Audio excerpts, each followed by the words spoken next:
met gravé sur le mur des Juges des Nations au mémorial Yad Vashem à Jérusalem. C'est ce qu'on parlait hier. Hein? Et la Shoah. La remise des médailles.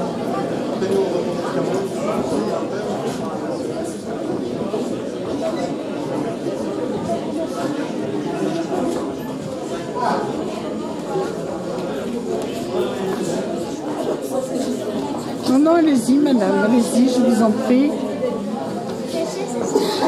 Mon genre préféré.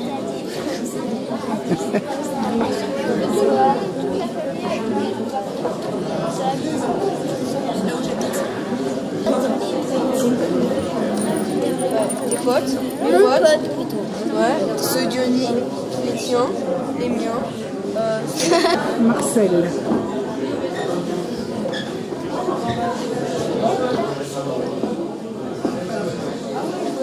Le plus beau.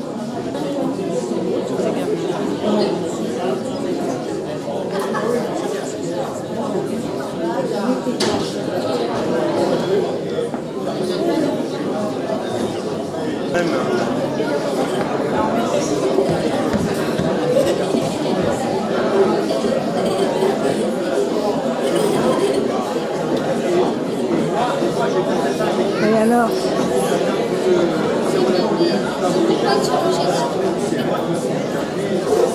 Anaël, Anaël.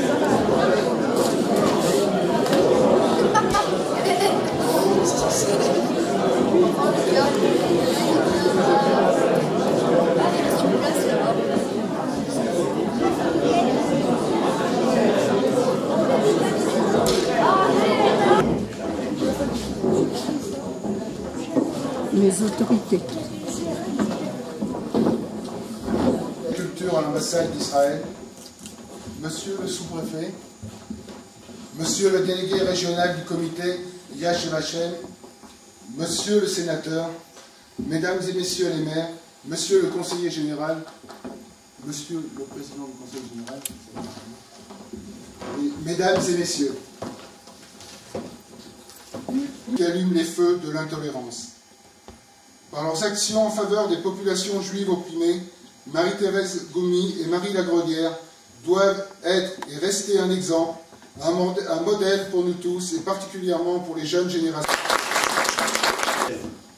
Fut créé par une loi de la Knesset, le Parlement israélien, en 1953 pour perpétuer le souvenir de la Shoah, mot hébreu qui signifie catastrophe, destruction, anéantissement. Le terme Yad Vashem est tiré de la prophétie du prophète Isaïe, chapitre 56, verset 5, qui ne seront jamais effacés. L'Institut est situé sur une des collines de Jérusalem, la colline du souvenir. C'est un lieu de souvenir, de spiritualité et de silence. Là se trouvent de nombreux bâtiments. Le musée historique, qui retrace la période du nazisme de 1933 à 1945. La crypte, où l'on se recueille devant une flamme éternelle.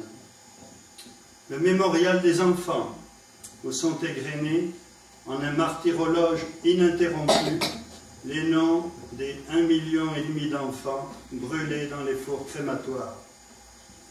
En 1963, l'Institut créa le département des justes parmi les nations.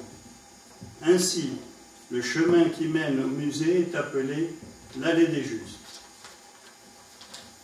Des deux côtés du chemin, des caroubiers ont été plantés par des justes qui, au péril de leur vie, ont sauvé des juifs des griffes nazies et de leurs complices. C'est sur le mur des justes qu'actuellement sont inscrits leurs noms. Se trouve également un auditorium dédié à la résistance juive en France, résistance spécifique, née en particulier de la politique anti-juive de Vichy, politique établie sans aucune pression des autorités allemandes d'occupation. Le statut des Juifs, décrété par le gouvernement de Vichy le 3 octobre 1940, fut à l'origine des rafles et déportations. mais la grande rafle du Veldiv du 16 et 17 juillet 1942 à Paris, où 12 884 juifs furent arrêtés, parqués et déportés pour être anéantis à Auschwitz, va amener une prise de conscience de nombreux Français animés de vertus chrétiennes, de simple humanisme ou par la défense des droits de l'homme. Permettez-moi de citer tout particulièrement dans ce sud de la France le cardinal Saliège. Je suis un enfant caché et j'ai été sauvé par le cardinal Saliège dans le couvent de Notre-Dame de Massy à Cap-de-Nac dans l'Aveyron, ainsi que 82 de mes camarades. Et le pasteur Bögner et les résistants qui procurèrent des faux papiers à des familles juives, ainsi que Monseigneur Théas, alors évêque de Montauban, juste des nations. Ainsi des hommes et des femmes, au péril de leur vie, ont aidé, hébergé, caché des Juifs malgré la législation de Vichy et ses interdits. C'est pour ces hommes et ces femmes de courage que l'État d'Israël a créé le département des justes parmi les nations afin de les honorer. Il ne s'agit ni d'une récompense, ni d'une décoration, mais simplement d'un témoignage de gratitude et de reconnaissance. Monsieur le commandant de la gendarmerie, Monsieur le conseiller municipal, Monsieur le délégué du comité français pour Yad Vashem, Mesdames, Messieurs les témoins des justes que nous honorons aujourd'hui, Mesdames et Messieurs. La reconnaissance de justes parmi les nations est le plus grand hommage que l'État d'Israël puisse faire. C'est un titre qui n'est pas seulement gravé dans la pierre à Jérusalem et sur une médaille, mais qui est inscrit au plus profond de la mémoire du peuple juif.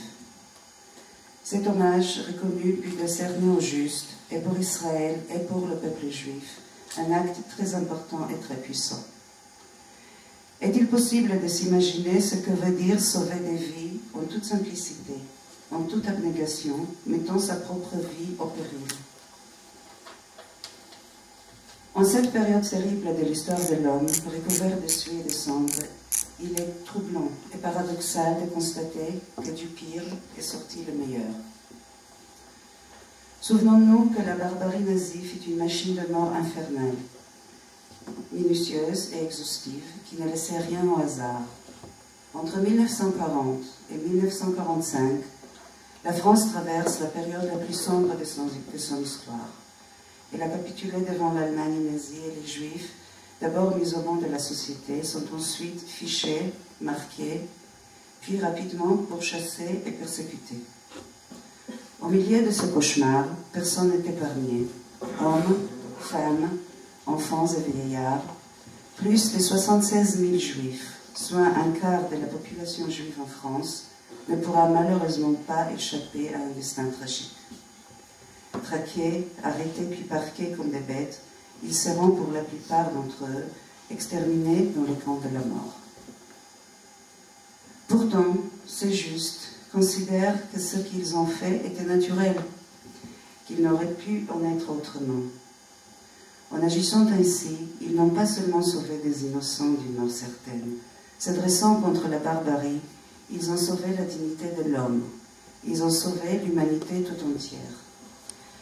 Le Talmud, qui est le commentaire de la Torah, nous dit « Celui qui sauve une vie, sauve le monde entier ». Ces justes sont pour nous, pour les nations du monde, et pour toujours, le meilleur de l'humanité. La reconnaissance d'un juste, même posthume, s'inscrit dans ce que l'on a coutume d'appeler les devoirs de mémoire. Celui-ci est bien sûr tourné vers ces 6 millions de juifs sans sépulture. La mémoire est leur tombe. La mémoire seule les arrache à cette seconde mort qui constitue l'oubli. C'est aussi un devoir de justice envers les sauveurs de l'humanité. C'est juste, connu et inconnu. Les justes nous rappellent que le courage ne se tapit pas dans la facilité des idées reçues partagées par la majorité, mais dans une clairvoyance et une profonde humanité, l'un et l'autre ensemble. comme l'étaient Marie Lagrolière et Marie-Thérèse Goumi. Je voudrais vous redire ici toute notre gratitude, la mienne bien sûr, celle du peuple juif et celle de l'État d'Israël. Nous leur sommes à jamais reconnaissants de ce qu'ils ont accompli au péril de leur vie, de ce qui les honore et honore l'humanité tout entière, et qui nous donne encore la force de croire en cette humanité. Au nom de l'État d'Israël, c'est avec un immense honneur que j'élève Marie Lagrolière et Marie-Thérèse Goumi à titre posthume, au rang des justes parmi les nations. Je vous remercie.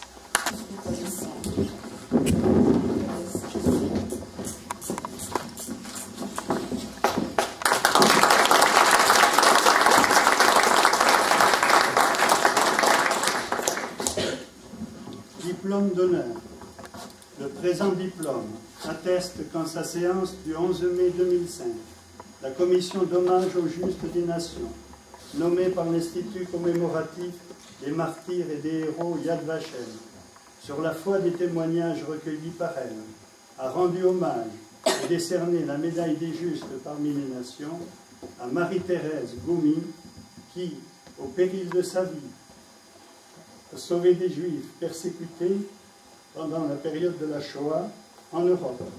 Son nom sera honoré à tout jamais gravé sur le mur des justes des nations au mémorial Yad Vashem à Jérusalem. Jérusalem, 27 juillet 2005.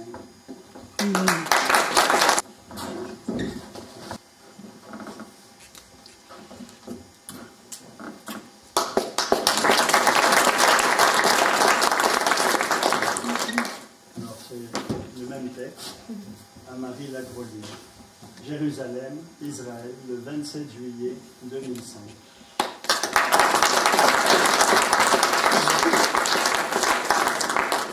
Remercier le comité français de Yad Vashem et les personnalités qui ont dû faire un long déplacement pour honorer dans notre village, à Cros, à l'initiative de Pierre Ozoliecki, un peu enfant de Cros, de justes parmi les nations, Madame Lagrolière, Mademoiselle Goumi. Toutes deux ont disparu dans les années 1950, c'est-à-dire peu après la guerre. Je vous remercie aussi tous qui êtes là et avez voulu participer à cette journée du souvenir. J'ai l'honneur d'avoir été désignée pour recevoir les insignes de la reconnaissance de Yad Vashem qui vient d'être remise à titre posthume à Mademoiselle Goumi. Pour moi, l'émotion est grande, car Mademoiselle Goumi était ma marraine, et j'ai vécu cette dure époque que fut la guerre. Elle fut dure pour tout le monde, mais spécialement terrible pour les Juifs qu'Hitler avait décidé de faire disparaître de la planète. Dès l'avènement du régime nazi en Allemagne en 1934, les Juifs ont été menacés, poursuivis, parqués dans des ghettos, spoliés dans leurs biens, arrêtés, non parce qu'ils étaient des criminels ou des opposants politiques, mais simplement parce qu'ils étaient israélites.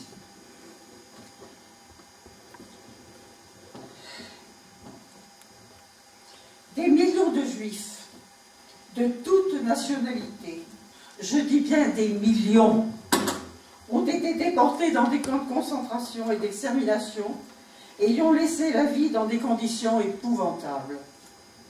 Parmi eux, il y avait des enfants, des vieillards, des savants, des écrivains, des musiciens, des artistes de tous ordres, de simples hommes et femmes. Le devoir des honnêtes gens était donc d'essayer d'aider et de sauver ces êtres humains menacés et pourchassés. Il n'était pas facile de le faire, et c'était même très risqué. En effet, à l'époque, aider des juifs ou des opposants politiques pouvait amener à être arrêtés, torturés ou déportés. Beaucoup, cependant, n'ont pas hésité à le faire. Ce fut le cas notamment de Madame Lagrolière et de Mademoiselle Goumi. Lagrolière était une humble femme, déjà âgée au moment de la guerre. Elle a su ouvrir sa porte et parfois partager ses maigres repas avec ceux qui ne se sentaient pas en sécurité chez eux. Pierre Osowiecki vous en parlera plus longuement dans un instant. La femme remarquable qu'était Mademoiselle Goumi vient également de recevoir les symboles de la reconnaissance de Yad Vashem. Il est normal d'associer à son nom celui de M. Georges Hubert, maire de Crau à l'époque. Un accord tacite existait entre eux. En effet, lorsque M. Hubert ne signait pas lui-même les documents officiels et souvent officieux, Mademoiselle Goumi avait tout pouvoir pour imiter sa signature, ce qu'elle faisait d'ailleurs fort bien. S'étaient-ils entraînés ensemble? Je ne sais. Mais ce que l'on peut appeler délégation de signature a été d'une très grande utilité. Ainsi, on peut être fabriqué beaucoup de faux papiers, cartes d'identité aux noms souvent truqués, cartes de travail, de séjour ou d'alimentation, qui ont permis à beaucoup de réfugiés de pouvoir manger et survivre. Car tout était soumis à la possession d'une carte dans la France d'alors. Pain, épicerie, viande, tissu, charbon, cuir, fer, essence, et j'en oublie. Mademoiselle Goumi, directrice de l'école de Crau, avait accepté lors de la mobilisation générale en 1939 de remplacer momentanément le secrétaire de mairie appelé sous les drapeaux. Il y resta 5 ans dans un camp de prisonniers en Allemagne. Dès la déclaration de guerre, elle avait déjà fait de Crau une terre de refuge. Elle avait organisé dans les locaux scolaires l'accueil de réfugiés qui fuyaient en masse la ville et les zones menacées par les troupes allemandes. Des millions de personnes avec quelques armes et souvent à pied erraient alors sur les routes, parfois sous la mitraille, absolument désespérés, désemparés. Et cela se renouvela lors du encore plus terrible exode de 1940. Dans la cantine scolaire, Mademoiselle Goumi, aidée de quelques personnes, préparait à l'intention de ces réfugiés quotidiennement une soupe et des coins de repos. Sommaire, certes, mais très apprécié par des gens désemparés et épuisés. Puis le 2 septembre 1939, sont arrivés dans notre village une centaine d'enfants juifs de toute nationalité, encadrés par les remarquables monsieur et madame Aron. Beaucoup de ces enfants étaient orphelins, leurs parents ayant été arrêtés soit en Pologne, en Yougoslavie, en Roumanie, en Tchécoslovaquie ou ailleurs. Ces enfants ont été hébergés dans les locaux de l'actuelle école primaire pendant près de 3 ans. Une plaque commémorative sur l'école en atteste. Leur arrivée a posé de gros problèmes.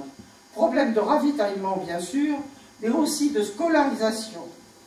Cependant, dès la rentrée scolaire du 1er octobre 1939, tout était en place, classes et enseignants supplémentaires nécessaires à ce surcroît d'élèves. Puis, peu à peu, mais en très grand nombre, des familles juives sont arrivées à leur tour à Crau. Elles ont empli les 3 hôtels qui existaient à l'époque, ainsi que les maisons disponibles que le maire, M. Hubert, avait réquisitionnés.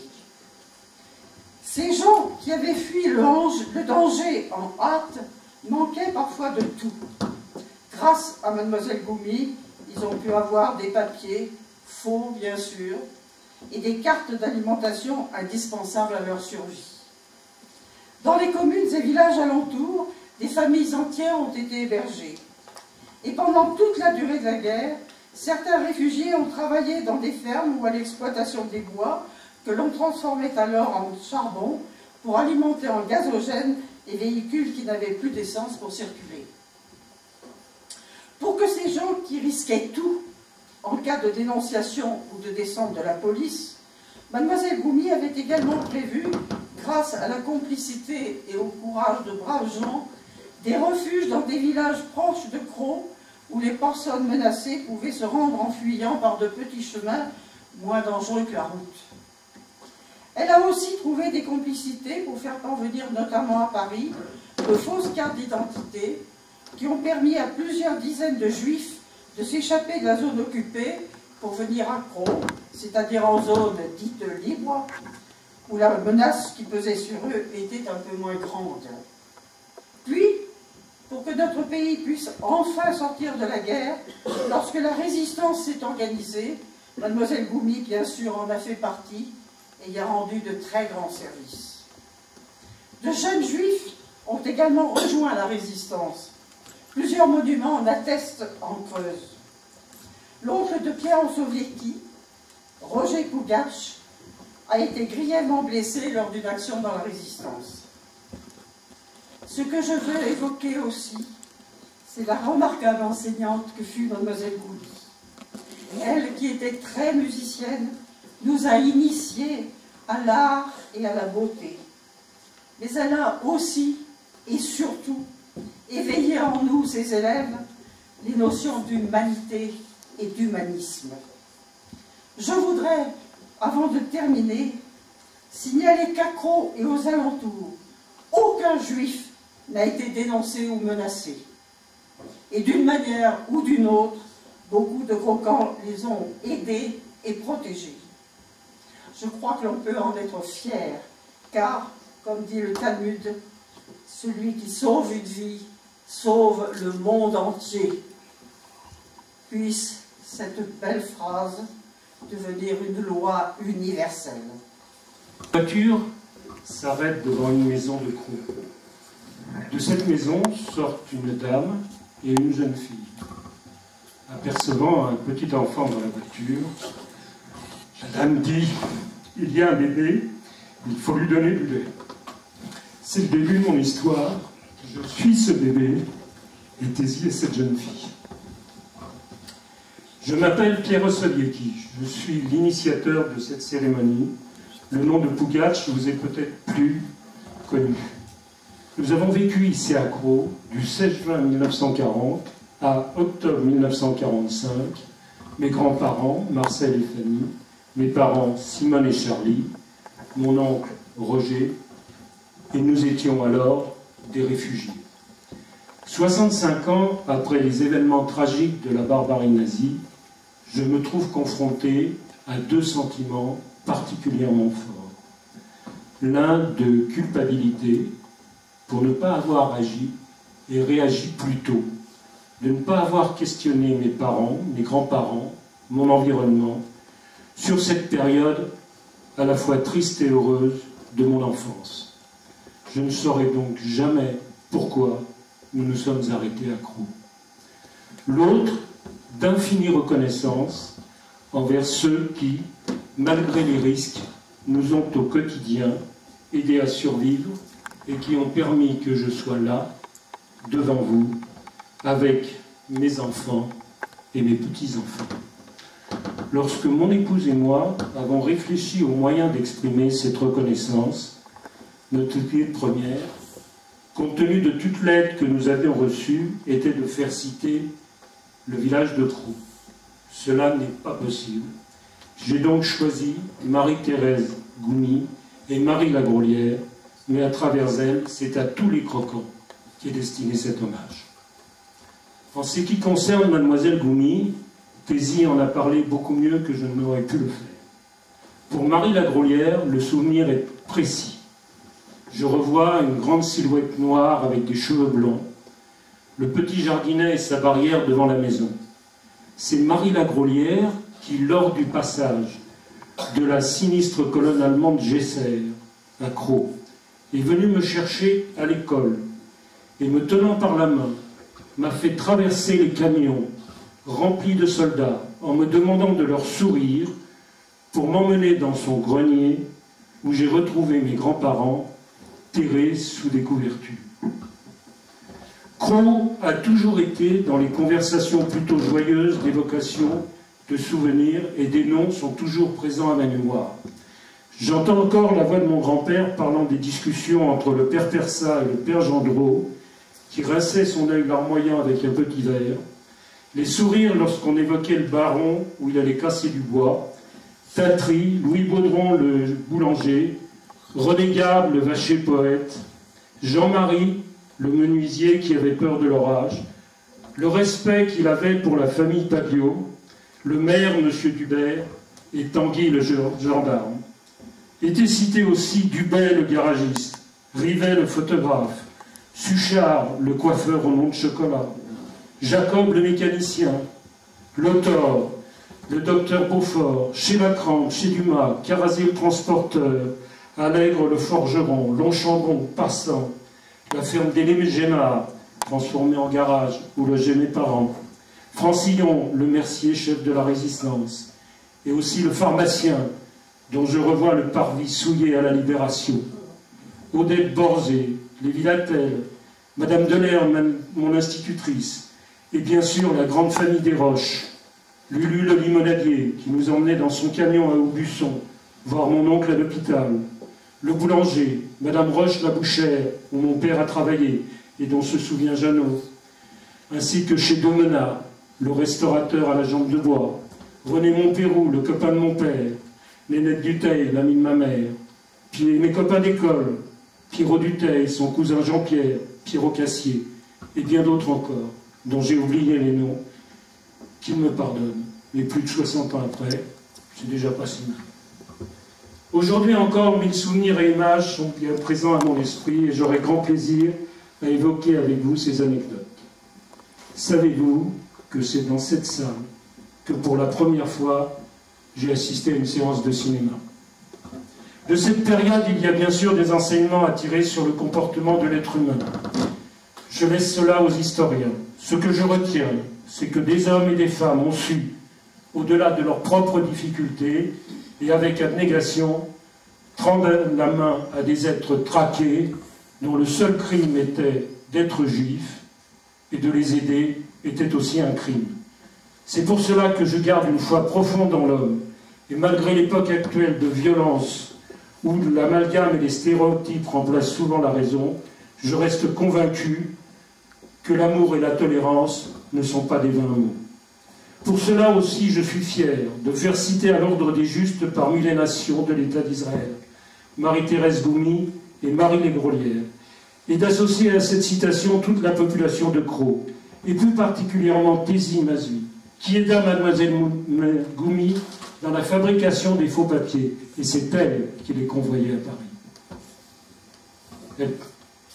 Crau fait partie de mon histoire. Sa place est particulière, mais combien importante dans ma vie. Et je profite de cette cérémonie pour ouvrir une parenthèse et faire mention de l'association de sauvegarde du Vieux Crau, qui œuvre à sa réhabilitation de son patrimoine, et dont les membres ont réalisé un magnifique travail dans ses tours, ainsi qu'à l'écomusée et à la chapelle, que je vous invite à découvrir si ce n'est déjà fait. Aujourd'hui, je ne sais toujours pas, et je ne le saurai jamais, pourquoi nous nous sommes arrêtés à Crau, sauf peut-être qu'il n'y avait plus d'essence pour la voiture. Mais ce que je sais, c'est que vous, nous y avez recueillis, hébergés, protégés, que nous y étions bien, et que nous vous devons, mes enfants, mes petits-enfants et moi, une immense gratitude que je ne peux traduire au nom de tous les miens que par un simple merci.